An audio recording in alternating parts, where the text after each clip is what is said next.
हैं और ये भाग 3 है। और इसके अलावा जो भी इसकी प्रश्नावली है पाठ 1 की, इन सभी के भागों के लिंक आपको मिल जाएंगे डिस्क्रिप्शन बॉक्स में नीचे और फर्स्ट कमेंट में भी साथ में। तो आगे वाले पेज पर देखते हैं प्रश्नावली 1.2 के प्रश्नों को। प्रश्नावली 1.2 में सबसे पहला प्रश्न है, नीचे दिए गए कथन सत्य हैं या असत्य, कारण के साथ अपने उत्तर दीजिए। जो भी हमें ये कथन दिए हैं ये सत्य हैं या असत्य, अगर सत्य हैं तो क्यों हैं और असत्य हैं तो क्यों हैं, हमें कारण भी देना है। तो इसमें सबसे पहले दिया है, प्रत्येक अपरिमेय संख्या एक वास्तविक संख्या होती है। अपरिमेय संख्या वास्तविक संख्याएं होती हैं, बिल्कुल होती हैं, ये कथन हमारा है सत्य। अब हमें इसका कारण भी बताना है, तो कारण यहाँ पर लिखता हूँ, वास्तविक संख्याओं में अपरिमेय संख्याएं भी होती हैं। जो हमारी वास्तविक संख्याएं हैं इसमें शामिल होती हैं अपरिमेय संख्याएं, इसलिए अपरिमेय संख्याओं को हम वास्तविक संख्या भी कह सकते हैं। ये सत्य है और यहाँ पर हो गया ये इसका कारण। आते हैं दूसरे पर। दूसरे में दिया है, संख्या रेखा का प्रत्येक बिंदु वर्गमूल m यानी कि रूट m के रूप का होता है, जहां m एक प्राकृत संख्या है। तो ये होगा गाइस असत्य। और असत्य क्यों है, इसका कारण यहाँ पर लिखते हैं।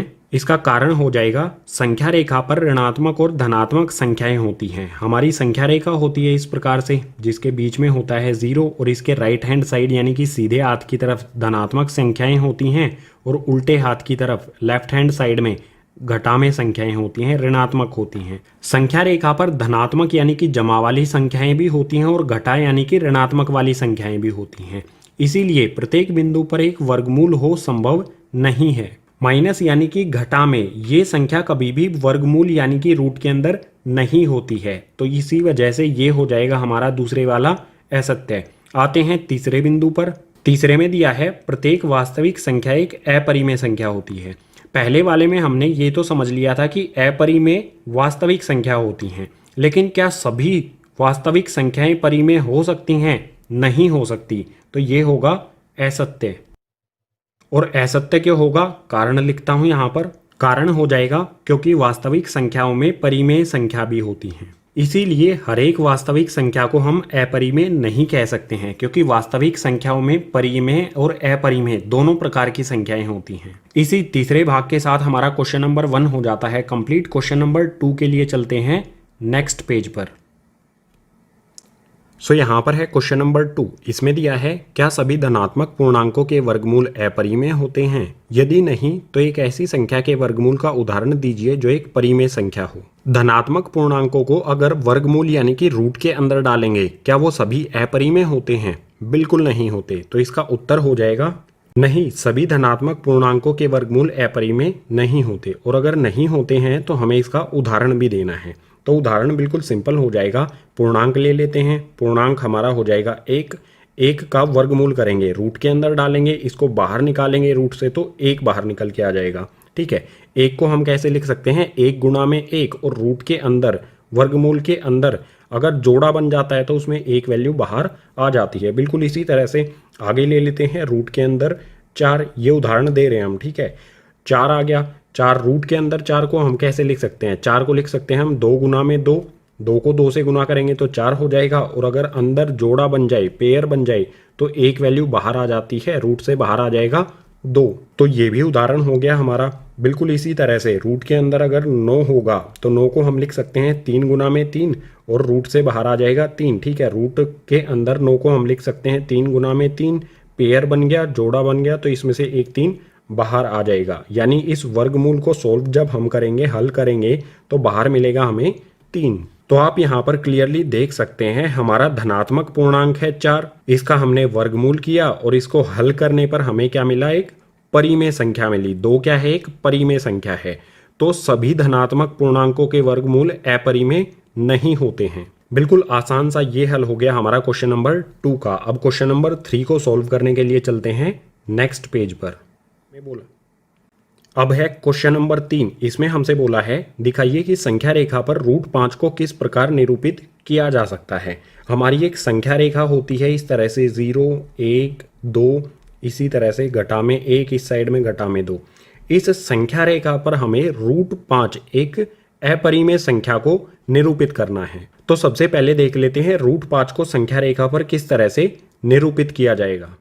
रूट 5 को संख्या रेखा पर दर्शाने के लिए हमें ज़रूरत होगी स्केल, डी वाला स्केल प्रकार और उसके साथ में पेंसिल। पेंसिल की जगह पर यहाँ मैंने इस्तेमाल किया है पेन, ताकि जो भी लाइंस यहाँ पर आपके लिए मैं ड्रॉ करूँ बनाऊँ वो आपको क्लियरली दिखाई दें। रूट 5 को संख्या रेखा पर दर्शाना है तो सबसे पहले एक संख्या रेखा बनाएंगे। बिल्कुल सिंपल होता है संख्या रेखा बनाना। एक सीधी लाइन बना लो, इस पे एक बिंदु लगा दो, इसको नाम दे दो 0। अब इस 0 वाले बिंदु से हर 1 सेंटीमीटर दूरी पर हमें पॉइंट बनाने हैं। तो ये मैंने स्केल रखा हर 1 सेंटीमीटर पे, ये यहाँ से यहाँ हो जाता है 1 सेंटीमीटर और 1 सेंटीमीटर को हम यहाँ पर कहेंगे 1 इकाई। हर 1 इकाई पर बिंदु बना दूंगा 0 वाले से राइट हैंड साइड यानी कि सीधे हाथ की तरफ और 0 वाले बिंदु से उल्टे हाथ की तरफ यानी कि लेफ्ट हैंड साइड में। सो यहाँ पर ये बिंदु बना देता हूँ मैं। अब जो भी हमने ये बिंदु बनाए हैं इनको नाम दे देंगे। इस तरफ 0 से राइट हैंड साइड सीधे हाथ की तरफ हमारा बिंदु हो जाएगा गाइज 1, उसके बाद 2, इसके बाद 3। इसी तरह से जो उल्टे हाथ की तरफ है यहाँ पर होगा घटा में 1, घटा में 2, घटा में 3। अब बिल्कुल सिंपल हमें क्या करना है, जो हमारा मूल बिंदु है जिसे 0 कहा जाता है, इस बिंदु से 2 इकाई दूरी हमें लेनी है। 2 इकाई यानी कि 2 सेंटीमीटर। ठीक है, यहाँ पर हमारा 1 इकाई 1 सेंटीमीटर के बराबर है, तो 2 इकाई दूरी लेनी है हमें राइट हैंड साइड की तरफ। जमा वाली हम लेंगे संख्याएं, तो यहाँ से 1 इकाई और ये दूसरी इकाई, 0 से 2 इकाई यहाँ पर होता है। इस वाले बिंदु पर जहाँ पर 2 है, इस वाले बिंदु पर हम बनाएंगे 90 डिग्री का कोण। 90 डिग्री का कोण बनाने के लिए इस्तेमाल करेंगे डी वाला स्केल। सो ये डी रखा मैंने, 90 डिग्री जो है इसका मैंने यहाँ पर निशान लगा दिया। अब हमें ध्यान क्या रखना है, जो हमने ये 90 डिग्री वाला एंगल बनाना है इस बिंदु पर, इसको सिर्फ 1 इकाई ऊंचाई करनी है इसकी, 1 इकाई ही इसकी ऊंचाई हमें करनी है। यहाँ पर मैंने ये रखा, सिर्फ 1 सेंटीमीटर इसे आगे बढ़ाना है, तो ये यहाँ पर हो जाता है 1 सेंटीमीटर। ये हो गया। जो हमने ये 90 डिग्री का कोण बनाया है इसकी ऊंचाई कितनी है, 1 इकाई। ठीक है, 1 इकाई उसकी ऊंचाई है। और जो आधार है इसका, ये वाला जो आधार है 0 से 2, ये कितनी है, 2 इकाई। अब जो हमने ये लाइन बनाई है 90 डिग्री वाली, इसको नाम दे देते हैं। सो यहाँ पर सबसे पहले ये बिंदु हो गया हमारा ए, ये बिंदु हो जाएगा बी जिसपे हमने 90 डिग्री का कोण बनाया है, और जो ये है ये हो जाएगा हमारा बिंदु सी, ये वाला बिंदु हो गया सी। अब ए बिंदु और सी बिंदु को एक सीधी रेखा में हम जोड़ देंगे। तो यहाँ पर मैं स्केल रख देता हूँ, 1 सेकेंड गाइज, स्केल रख के इसे बिल्कुल सीधी लाइन में जोड़ देता हूँ। ए से मैं सी को जोड़ देता हूँ, ये ए और सी को मैंने एक सीधी लाइन में जोड़ दिया। जो ए और सी है इसी को कहा जाएगा गाइज रूट 5। ये हमने रूट 5 बना दिया। लेकिन अब आप सोचिए, क्या ये ए सी, जो ये ए सी दूरी रूट 5 है, ये संख्या रेखा पर है? ये तो संख्या रेखा से अलग है, इसे संख्या रेखा पर लाना होगा। संख्या रेखा पर लाने के लिए क्या करेंगे, प्रकार की जो नोक है, प्रकार की जो टिप है, ये है, इसको हम रखेंगे ए बिंदु पर और प्रकार को खोल लेंगे सी बिंदु तक। ठीक है, इस तरह से इसे खोल लेंगे, सी बिंदु तक हमने इसे खोला और सी बिंदु पर इसे रख के इस तरह से एक आर्क लगा देंगे। ठीक है, चाप लगा देंगे, हिंदी में चाप कहते हैं। इस तरह से एक चाप लगा देंगे। जब ये चाप इस संख्या रेखा को टच करती है, जहां पर भी टच करती है, ये वाला हमारा बिंदु था बी। ठीक है, ये बी यहाँ से काट के मैं यहाँ लिख देता हूँ, ये वाला बिंदु था हमारा बी। और जहां पर ये चाप इस संख्या रेखा को छूती है, टच करती है, ठीक है, जहां पर भी ये टच कर रही है, ये वाला बिंदु, इस बिंदु को नाम दे देते हैं डी। अब बिल्कुल सीधी सी बात है, जो हमारी ए सी है वो ए डी के बराबर होगी। ए सी बराबर में ए डी होगा। क्यों होगा? क्योंकि ये बिंदु ए से बराबर दूरी पर है। अगर दोनों एक ही चाप हैं, जो ए सी है ये भी त्रिज्या होगी इसी सर्किल की, इसी वृत्त की, और ये भी त्रिज्या होगी इसी वाले वृत्त की जिसकी हमने ये चाप लगाई है सी डी। तो ए सी और ए डी ये दोनों क्या होंगे, बराबर होंगे। और ये दोनों किसके बराबर हैं गाइज, रूट 5 के। यानी हमारा बिल्कुल सिंपल ए डी बराबर में हो गया रूट 5। जो ए से लेके डी बिंदु तक की दूरी है, ठीक है, ये वाला बिंदु ए से लेके डी बिंदु तक की जो दूरी है वो हो जाएगी रूट 5। ये हमने दर्शा दिया है इसको संख्या रेखा पर। रचना करते वक्त मैंने आपको बताया था AC की लंबाई √5 है। अब √5 कैसे होगी ये पता लगाते हैं। देखो गाइज, पाइथागोरस प्रमेय का यूज करेंगे हम ABC इस वाले त्रिभुज पे। इसमें समकोण 90 डिग्री का कोण है, तो इस पे पाइथागोरस प्रमेय का इस्तेमाल किया जा सकता है। और पाइथागोरस प्रमेय होता क्या है? कर्ण का स्क्वायर, कर्ण का वर्ग बराबर में आधार का वर्ग यानी कि स्क्वायर जमा में लंब का स्क्वायर वर्ग।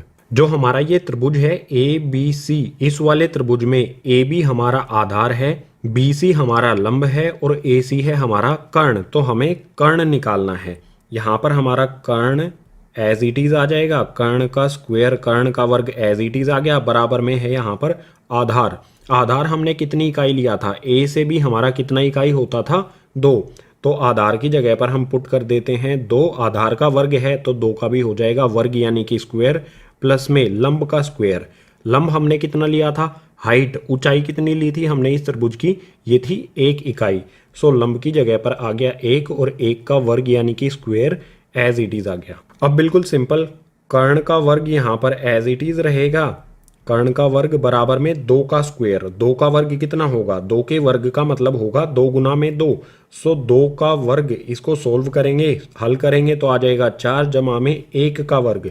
1 का वर्ग कितना होगा? ये हो जाएगा 1। तो यहाँ पर आएगा इस साइड में हमारा कर्ण, कर्ण का वर्ग बराबर में 4 जमा 1, 4 और 1 इन दोनों को जोड़ देंगे तो ये हो जाएगा 5। हमें कर्ण निकालना है, ना कि कर्ण का स्क्वायर या फिर कर्ण का वर्ग नहीं निकालना हमें। तो इस स्क्वायर को हटाएंगे, इस वर्ग को हटाएंगे। हटाने का बिल्कुल आसान सा तरीका है, इस साइड में वर्गमूल लगा दो और इस साइड में भी वर्गमूल लगा दो। जब भी हम एक साइड में वर्गमूल लगाते हैं तो दूसरे साइड भी हमें लगाना होता है, ताकि हमारी इक्वेशन संतुलित रहे, बैलेंस रहे। तो यहाँ पर आ जाएगा हमारा कर्ण, कर्ण आ जाएगा बराबर में आ जाएगा √5।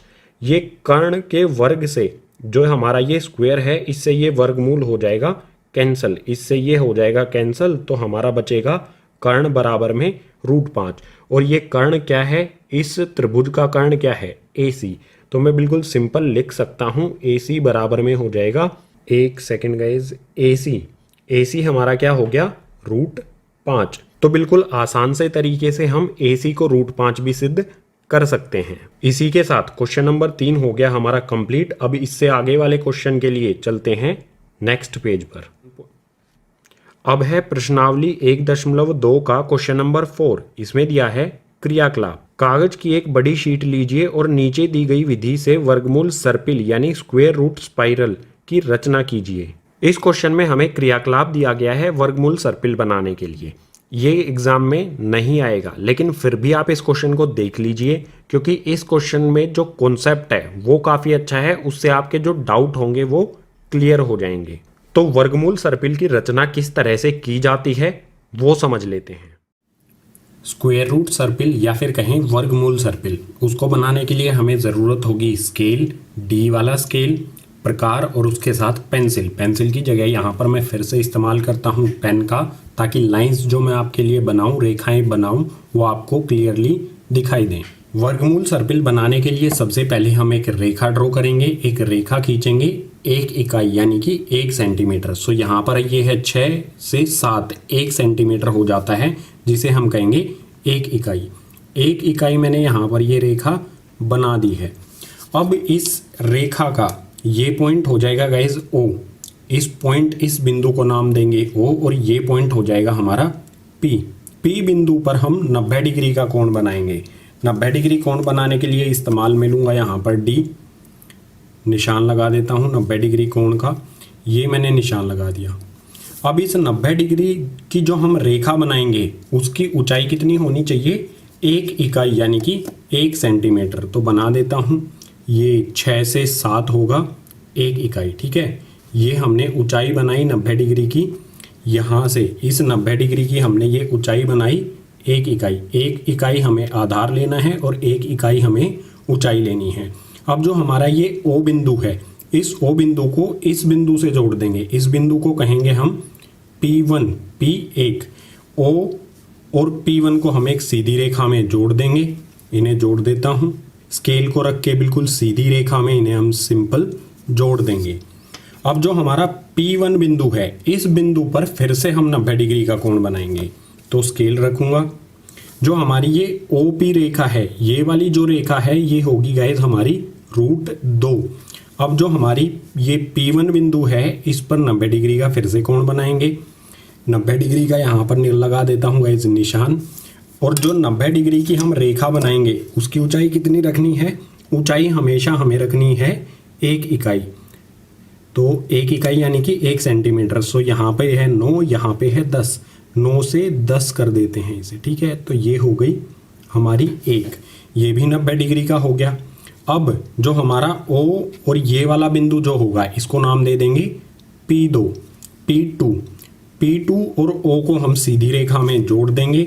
सो ये मैंने रखा स्केल, इनको एक सीधी रेखा में जोड़ेंगे। ये सीधी रेखा में हमने जोड़ दिया। जो हमारा ये OP2 ये होगा गाइज √3, ठीक है। यहाँ पर लिख लेते हैं एक साइड में। OP बराबर में 1, OP1 बराबर में √2, OP2 बराबर में √3। इसके बाद जो हमारा ये P2 बिंदु है, इस बिंदु पर हम फिर से 90 डिग्री का कोण बनाएंगे। उसके लिए यहाँ पर हम प्रकार D वाला स्केल रखेंगे। D वाले स्केल से यहाँ पर निशान लगा देता हूँ 90 डिग्री एंगल का। अब बिल्कुल सीधी रेखा में फिर से हमेशा हमें जो ऊंचाई रख करनी है वो हमेशा 1 इकाई करेंगे। सो इसे 1 इकाई ऊंचाई कर देते हैं इस एंगल की। ये हो गई 1 इकाई। इस बिंदु को नाम दे देंगे गाइज P3 और इसको अब जोड़ देंगे O से। यहाँ पर बिल्कुल सीधी रेखा में मैं इसे O से जोड़ देता हूँ। अब इस P3 बिंदु पर जो हमारा OP3, इस रेखा की लंबाई कितनी होगी? OP3 की लंबाई होगी गाइज √4। और √4 किसके बराबर होता है? 2 के। तो OP3 अगर हम इसकी लंबाई मापेंगे तो ये होगी गाइज 2 सेंटीमीटर या फिर कह सकते हैं 2 इकाई। आगे बिल्कुल इसी तरह से इसे बनाते रहेंगे। मैं जल्दी से बना देता हूँ।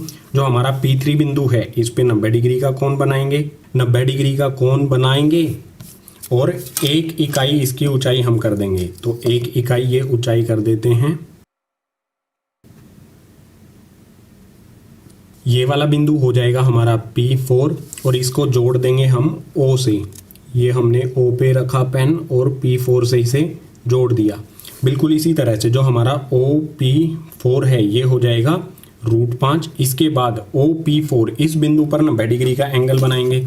90 डिग्री का एंगल बनाएंगे हम D वाले स्केल से। सो D वाला स्केल रखा, 90 डिग्री का मैंने यहाँ पर बनाया एंगल। इसकी भी ऊंचाई क्या करनी है? 1 इकाई कर देनी है। तो यहाँ पर ये रखा स्केल, 1 इकाई ये सर्पिल, 1 इकाई यहाँ से, 1 इकाई इसकी भी ऊंचाई करेंगे। ये हो गई 1 इकाई। इसके बाद इसे भी जोड़ देंगे हम बिंदु O से। O से जोड़ने पे ये हमारा बिंदु क्या है? P5। तो P5 क्या होगा? OP5 ये हो जाएगा हमारा √6। बिल्कुल इसी तरह से इसे आगे बढ़ाते रहेंगे। जो भी हम ये एंगल बना रहे हैं ये 90 डिग्री के होंगे। यहाँ पर भी 90 डिग्री का एंगल बनाना है OP5 रेखा पर। ये हमने 90 डिग्री का निशान लगाया। अब इसे भी हम क्या करेंगे? 1 इकाई बढ़ा देंगे। 1 इकाई इसकी ऊंचाई बना देंगे। तो ये हमने स्केल रखा और इस बिंदु को नाम दे देंगे गाइज P6। P6 को भी यहाँ पर जोड़ देंगे एक सीधी रेखा में। ये हमने इसे जोड़ दिया बिल्कुल सीधी रेखा में। अब आगे ये हमारा OP6 जो है ये हो जाएगा √7। इसके आगे लिखने की ज़रूरत नहीं है। अब जल्दी से यहाँ पर आगे यहाँ पर भी 90 डिग्री का एंगल बनाएंगे P6 पर। आगे हमें बस 90 डिग्री का एंगल बनाते जाना है जो भी हमें रेखा मिलेगी, ठीक है। ये होगा हमारा यहाँ पर एंगल। इसे भी हम क्या करेंगे? 1 इकाई ऊंचाई इसकी बढ़ा देंगे। तो ये मैंने रखा पेन, 90 डिग्री यहाँ से मैच करके ये हमने इसकी 1 इकाई बढ़ाई। अब इसे जोड़ देंगे हम O से। ये हम इसे जोड़ देते हैं गाइज O से। ये हो गया हमारा बिंदु P7। इसके बाद आगे और बढ़ाते जाएंगे इसे, 90 डिग्री का एंगल बनाएंगे फिर से। जो हमें नया बिंदु मिला है इस पे ये हमने 90 डिग्री का पॉइंट बनाया। इसको बढ़ाते हैं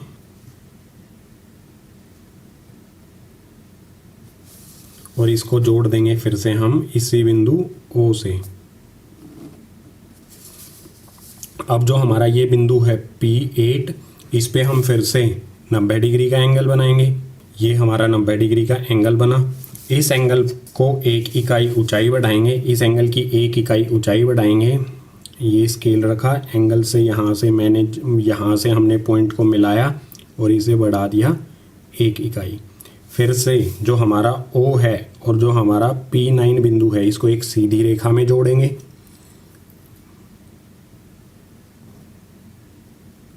ये हमने इसे सीधी रेखा में जोड़ा तो ये हो गया हमारा P9। अब जो हमारा P9 है इस बिंदु पर बनाएंगे, 90 डिग्री का निशान लगाया। इसके बाद यहाँ पर इसे 1 इकाई बढ़ा देंगे, ऊंचाई इसकी क्या करेंगे 1 इकाई। 1 इकाई इसकी ऊंचाई हमने करी। इसके बाद जोड़ देंगे इसे बिंदु O से। ये हमारा बिंदु O और इसे जोड़ देंगे यहाँ से। ये हो गया हमारा P10। इसके बाद इसी तरह से यहाँ पर भी 90 डिग्री का एंगल बनाएंगे। ये हमने रखा स्केल, निशान लगाया 90 डिग्री एंगल का। इसे 1 इकाई हमने ऊंचाई जो है एंगल की ये बढ़ाएंगे हम 1 इकाई। ये हमने स्केल रखा, 1 इकाई बढ़ाएंगे। ये होगा हमारा 1 इकाई। बढ़ाएं इसे O बिंदु से, ये हमारा होगा P11। O से हम इसको जोड़ देंगे। ये हमने O रखा, O पे पेन को रखा और ये जोड़ दिया P11 से। बिल्कुल इसी तरह से यहाँ पे फिर से जो भी हम ये एंगल बना रहे हैं, ये कितने डिग्री के हैं 90 डिग्री के, 90 डिग्री के। ठीक है, अब यहाँ पर भी 90 डिग्री का कोण बना देंगे। तो यहाँ पर फिर से रखा हमने स्केल। अब हमें बस इसी तरह से करते रहना है, 90 डिग्री का एंगल बनाते रहना है। 90 डिग्री का निशान लगाया, इसे हम 1 इकाई क्या करेंगे आगे बढ़ा देंगे। आगे इसको हाइट जो है, ऊंचाई जो है वो हमेशा क्या करनी है 1 इकाई बढ़ा देनी है और उसे जोड़ देंगे। ये हमारा बिंदु है, इसको O बिंदु से जोड़ देंगे। ये हो गया गाइस हमारा P12। बिल्कुल इसी तरह से आप P17 तक बना सकते हो। ठीक है, P17 या फिर P18 तक आप ये बना सकते हो। यहाँ पर आगे 90 डिग्री का एंगल बनाओ। ठीक है, उसे 1 इकाई बढ़ा दो, जो भी आएगा उसे इस तरह से जोड़ दो। फिर से स्केल से करना है आपको। ठीक है, फिर से यहाँ पर 90 डिग्री का एंगल बनाओ, 1 इकाई ऊंचाई बढ़ाओ, यहाँ पर जोड़ दो। आगे बिल्कुल इसी तरह से आप बनाते जाओगे। ये P17 तक आसानी से बन जाता है। ठीक है, तो स्क्वायर रूट सर्पिल बिल्कुल आसान है। आपको क्या करना है, सबसे पहले 1 इकाई हमें आधार लेना है और उस पे 90 डिग्री का कोण बना देना है। ऊंचाई क्या करनी है 1 इकाई। और उसके बाद जो हमारा O, जो केंद्रीय बिंदु O है, सभी जो हमारे बिंदु मिलेंगे उनको हमें जोड़ते जाना है इस O से। यहाँ पर फिर से 90 डिग्री का एंगल बनाएंगे, ऊंचाई हमेशा 1 इकाई। जो भी हमने 90 डिग्री एंगल बना के ऊंचाई की है वो सभी क्या हैं, ये 1 इकाई हैं। ठीक है, 1 इकाई और 90 डिग्री एंगल बनाते जाएंगे। हमारा वर्गमूल सर्पिल या फिर कहें स्क्वायर रूट सर्पिल बनता जाएगा आगे। सो यही था गाइस हमारा स्क्वायर रूट सर्पिल। आप इसे P17 तक आसानी से बना सकते हो। वर्गमूल सर्पिल यानी स्क्वायर रूट सर्पिल के साथ हमारा भाग 3 यानी प्रश्नावली 1.2 ये हो जाती है कंप्लीट। उम्मीद करूंगा सभी प्रश्न आपको समझ में आए होंगे। अगर समझ आए हैं तो इस वीडियो को अपने क्लासमेट्स के साथ ज़्यादा से ज़्यादा शेयर कीजिए। अगर कोई डाउट है तो वो आप कमेंट बॉक्स सेक्शन में नीचे मेंशन कर सकते हैं। और इसके अलावा इस पाठ के अन्य भागों के लिंक आपको मिल जाएंगे नीचे डिस्क्रिप्शन बॉक्स में।